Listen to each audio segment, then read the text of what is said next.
자, 10장으로 넘어가십시다.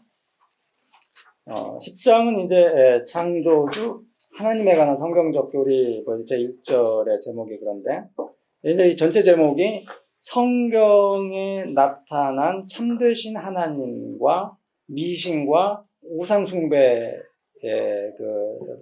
를 통해서 이렇게 드러난 그 거짓된 신들을 성경을 통해서 이렇게 대조하는 그런 내용의 이야기를 여기서 한다는 거예요. 아주 짧지만은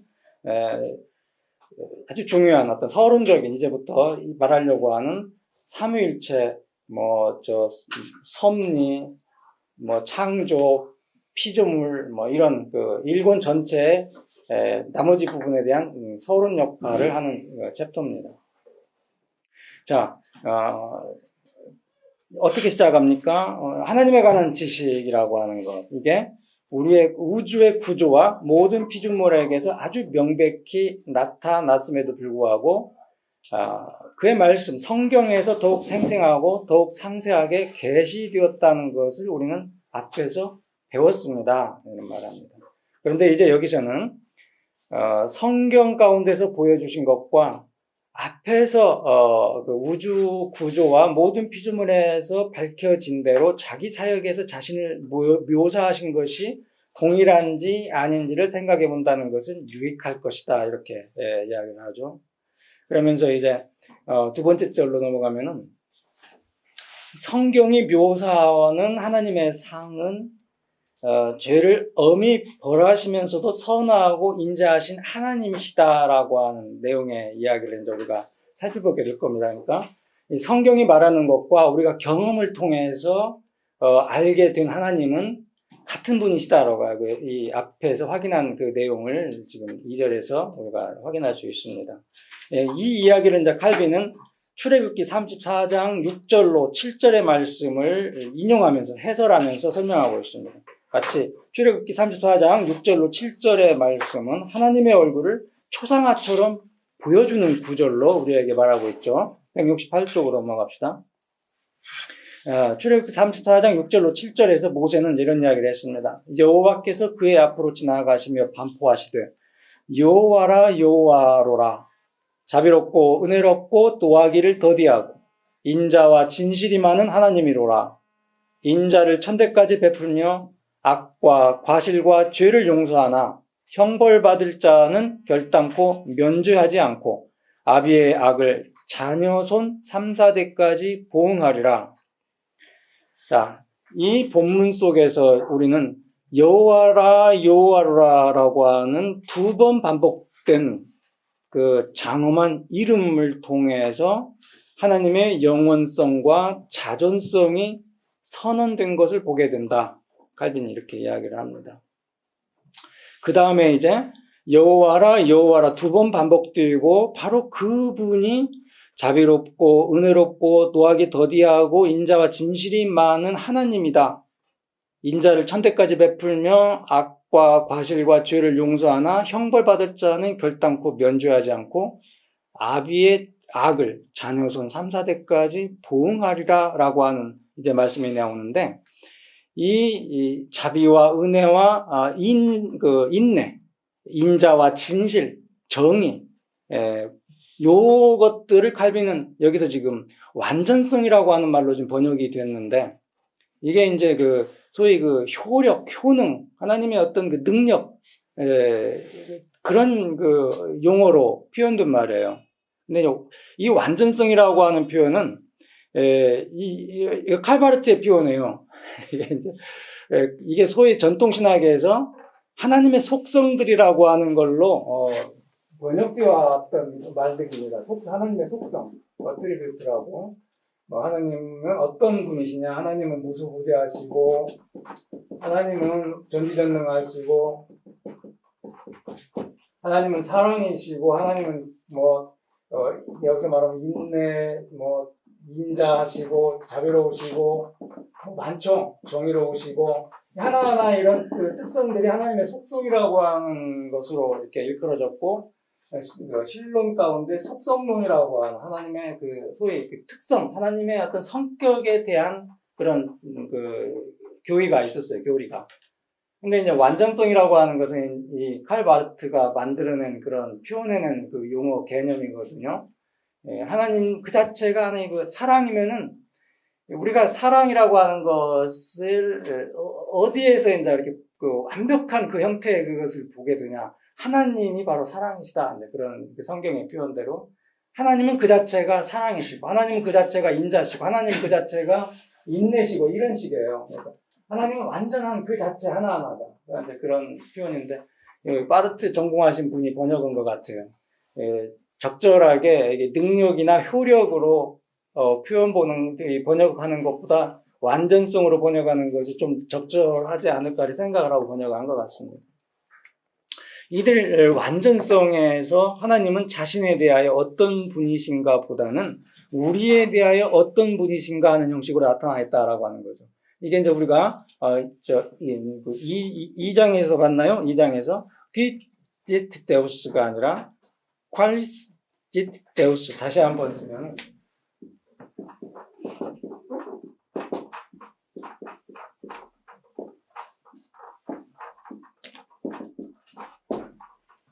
직자적 하나님, 그 자신에 대한 하나님. 퀄리스 데우스는 우리를 위하신 하나님, 우리를 향하신 하나님, 그거예요. 좀 계속 칼빈의 그 관심을, 칼빈이 어떤 하나님을 생각하는가, 이런 표현들을 통해서 읽어낼 수 있습니다. 그렇기 때문에 하나님에 관한 이와 같은 인식은 산 경험, 우리가 체험한 경험, 경험한 것, 그걸 인식이라는 거죠. 공허하며 과장된 사색에서 나오는 것이 아니다라고 말하고 있습니다. 더욱이 우리가 이미 본 대로 하늘과 땅에서 빛나고 있는 것과 똑같은 완전성이 여기서 열거되고 있음을 보게 된다. 출애굽기 34장 6에서 7절에서 열거되고 있다는 거죠. 그것은 바로 인자하심, 선하심, 자비로우심, 공의, 심판, 그리고 진리와 같은 것이다. 그리고 그 권세와 능력이 엘로힘이라고 하는 이름 속에 포함되어 있다라고 하는 말입니다. 자, 169쪽으로 가셔서 끝부분 봅시다. 실로 성경에서 설명하고 있는 하나님에 관한 지식은 모든 피조물에 새겨져 빛나고 있는 지식과 동일한 목적을 지니고 있다. 이 지식은 먼저는 우리로 하여금 하나님을 경외하게 하고 다음으로는 하나님을 신뢰하도록 한다. 이 지식으로 우리는 완전 무결한 생활과 거짓 없는 순종으로 하나님께 예배드리는 동시에 그의 선하심에 전적으로 의존하기를 배우게 된다. 11장으로 넘어가겠습니다. 하나님을 볼 수 있는 형태로 만드는 것은 불신앙적이다. 그리고 우상을 세우는 자는 일반적으로 참되신 하나님을 배반하는 자이다. 자, 여기서 1에서 7절까지는 하나님은 표상될 수 없다라고 하는 그런 가르침을 여기서 서술하고 있습니다. 1절은 제목이 하나님은 가시적 형태로 자신을 표현하려는 어떠한 노력도 금하신다. 성경 어디서든지 172쪽 보게 되는 독특한 정의는 인간이 자신의 생각으로 만들어낸 일체의 신성을 무로 만들어 돌려버린다. 왜냐하면 하나님만이 자신에 대하여 유일하며 참된 증거가 되시기 때문이다. 그래서 칼빈은 이렇게 말합니다. 어떠한 형상이라도 하나님을 형상화하게 되면 불경건한 허위로, 불경건의 허위로 말미암아 하나님의 영광은 파괴된다. 원래 이제 이런 도교에서 그런 이야기를 했습니까? 이름이 도교의 유명한 명제인데 그거 지금 생각이 안 나고. 예, 맞아요. 이름이 있는 것이라고 하는 것은 소위 인간의 세계에 속한 거예요. 그렇게 인식하고 있는 거죠. 이름을 붙이는 거에서 이 소위 헬라의 어떤 신들, 이 호모 일리어드 오디세이 호모의 어떤 그 작품 속에 나오는 그 신들의 정말 다양한 그 이름과 역할은 그건 바로 호모라고 하는 그 시인이 창작한 이름 아닙니까? 하는 거예요. 그래서 이 하나님은 인간에 의해서 이름이 부여된 바도 없고, 창세기 출애굽기 3장에 나오는 것처럼 나는 스스로 있는 자다라고 하는 그 이름이 여호와라 아까 확인한 그 이름에서도 확인했듯이 그런 자존자예요. 영혼자예요. 그러니까 인간에게 그 이름이 인간에 의해서 불려진 바도 없고 인간에게 당신의 모습을 이렇다라고 보여주신 바도 없는 결코 우리가 형상화할 수 없는 그런 분이시다라고 하는 거죠. 그러니까 우상에 대한 금지, 10계명 제2조가 바로 이제 그런 거죠. 우상이라고 하는 것은 언제든지 그 우상을 통해서 우상 배후에서 우상을 통해서 지배하려고 하는 그런 어떤 지배 논리가 개재되어 있거든요. 말 못하는 우상을 통해서 사람들을 장악하려고 통제하려고 하는 그런 의도가 있는 거라는 거죠.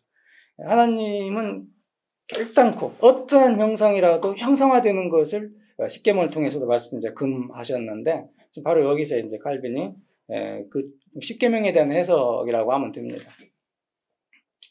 1절 아랫부분 하나님은 우상들을 마치 하나는 좋고 하나는 나쁘거나 한 것처럼 서로 비교하지 아니하셨다. 하나님께서는 미신 숭배자들이 하나님을 그들 가까이 오게 할 수 있다고 생각하였던 일체의 형상, 화상 그리고 그 밖의 상징물들을 예외 없이 전부 다 거절하셨다는 거죠. 두 번째 절 하나님을 조형적으로 표현하는 것은 하나님의 존재와 모순된다. 하나님에 관해 보이는 형태들을 구하는 사람들은 사실상 하나님을 떠난 것이다 라고 하는 그런 전제가 이제 여기에서 칼빈이 말하려고 하는 겁니다.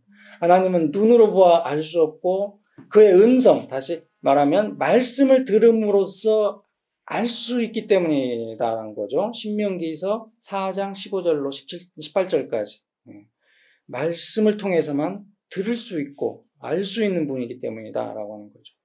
이와 같이 보이는 하나님의 형상을 동경하는 것이 곧 하나님을 배반하는 것임을 알도록 하기 위해서 하나님께서는 얼마나 분명하게 형상을 적대시하여 말씀하셨는가 우리는 여기서 보게 됩니다. 예언자들 중에서는 이사야만큼 이런 그 우상금지를 철저하게 강조한 분이 없어요. 이사야서 여러 곳에서 우상을 만드는 거에 대해서 경고하고 비난하고 비판한 그런 말씀들을 발견할 수 있는데 이사야 40장, 41장, 45장, 46장 이런 말씀들 참조하면 됩니다.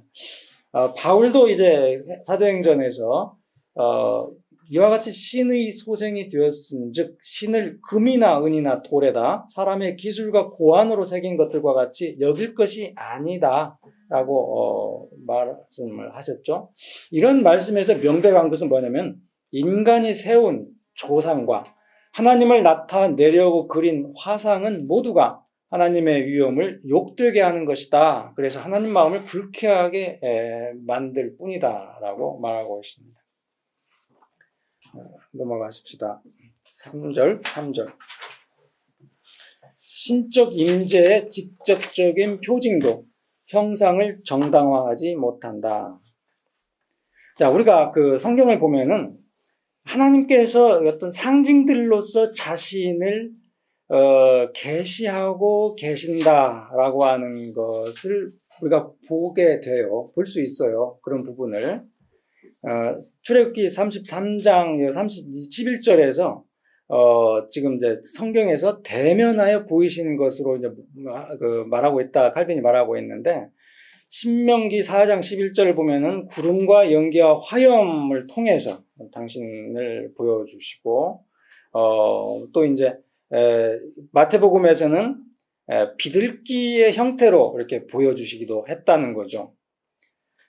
근데 이 상징이라고 하는 것은 드러내 보여줄 뿐만 아니라 감추는 역할도 하고 있다라고 하는 거예요. 그래서 하나님을 나타내는 순간에도 그가 온전하게 그 모든 것이 다 드러내 보여주시는 것이 아니라 뭔가 불가해하다라고 하는 알 수 없는 어떤 그 모든 것을 파악할 수 없는 어떤 것이 남아 있다는 거예요. 간직하고 있대요. 이게 상징의 구름과 연기와 화염, 비둘기의 형태로 나타내는 것들 속에서 어떤 그런 모든 것이 다 낱낱이 밝혀졌다라고 말할 수 없는 어떤 것이 남겨져 있다라고 하는 거죠. 마태복음 3장 16절에서도 비둘기의 형태로 성령이 나타났는데 그 비둘기가 곧다 바로 사라졌다라고 하는 거죠. 그래서 이제 175쪽 보면은 이 순간적인 상징으로 말미암아서 신자들이 성령을 눈에 보이는 분으로 믿는 것을 경고받고, 그리고 다만 성령의 권능과 은혜로 만족할 것이요 그에 대해서 어떤 외부적인 형상을 만들어서는 안 된다는 것을 깨닫도록 하기 위한 것임을 모를 자가 누가 있겠느냐, 이런 말을 합니다. 상징을 이야기했는데 계시도 마찬가지예요. 계시가 좀 더 이제 적절하게 이제 설명해 줄 수 있을 것 같은데, 계시라고 하는 것이 은폐와 이제 폭로, 이렇게 동시에 이런 두 가지 의미를 갖고 있다는 거예요. 계시라고 하는 것은 하나님의 계시, 이제 예수 그리스도가 이제 계시인데, 예수 그리스도, 이 예수 그리스도 하나님의 아들이시다라고 하는 것이 언제 가장 뚜렷하게 보여졌냐라고 하는 거죠. 예수 그리스도가 하나님의 아들 그리스도 구원자, 세상 모든 사람들을 죽음에서 생명으로 구원하시고 하나님과 화해시키시고 죽을 운명을 생명으로 이렇게 바꿔놓으신 그 일을 언제 하셨냐라고 하는 거죠. 바로 그게 이제 십자가의 사건인데, 예수 그리스도의 십자가. 예수 그리스도의 십자가의 그 죽음을 통해서 그와 같은 일을 하셨어요. 근데 바로 십자가라고 하는 그 사건, 십자가의 죽음은 바로 많은 사람들에게 은폐를 거기에서 이제 보는 것은 바로 그거죠. 가려지는 거죠. 십자가에 달려 무기력하게 죽은 자가 어떻게 세상의 구원자가 될 수 있겠냐라고 하는 거죠. 그래서 예수께서 십자가에 달리셨을 때 같이 달려있던 한 명의 강도가 너가 정말 하나님의 아들이면 너부터 구원해라, 이제 그런 비아냥을 하기도 했고, 많은 사람들이 저가 진짜 메시아고 그리스도 하나님의 아들이라면은 지가 스스로 어떻게 하나님이 또 구원하시겠지 기다리면서 이렇게 지켜보기도 했고, 그렇습니다. 제자들마저도 예수님의 그 십자가의 죽음 앞에서 뿔뿔이 흩어져 버리고 말았죠. 근데 바로 이제 부활이라고 하는 걸 통해서 예수 그리스도 십자가의 그 사건이 명징하게, 아주 분명하게 그가 바로 하나님의 아들 그리스도이셨다라고 하는 사실을 드러내 보여주신 거죠. 그래서 계시라고 하는 것을 이제 사도 바울이 고린도전서 1장 19, 20, 21절 거기에서 이제 헬라인에게는 어리석음이요, 유대인들에게는 걸림돌이나 믿는 자들에게는 하나님의 능력이요 지혜요, 이제 그런 말씀을 하고 계시는 겁니다. 그러니까 상징이나 계시나 모든 것이 낱낱이 드러나는 것이 이게 계시다? 아니죠. 계시라고 하는 것이 이제 그런 식으로 설명을 하더라고요. 보자기가 여기 이렇게 쓰여져 있다고 한다면은 마찬가지로 제가 말씀드린 거. 보자기가 이렇게 들추어질 때 안에 있는 것이 보여지잖아요. 그러니까 가려짐과 이렇게 들추어짐. 계시는 바로 이제 그 두 가지 의미를 동시에 갖고 있다라고 하는 거죠. 하나님의 임재라고 하는 것을 이제 칼빈이 이제 상징을 몇 가지 이야기하면서 바로 그 은폐와 폭로를 말씀하고 있다고 저는 생각합니다.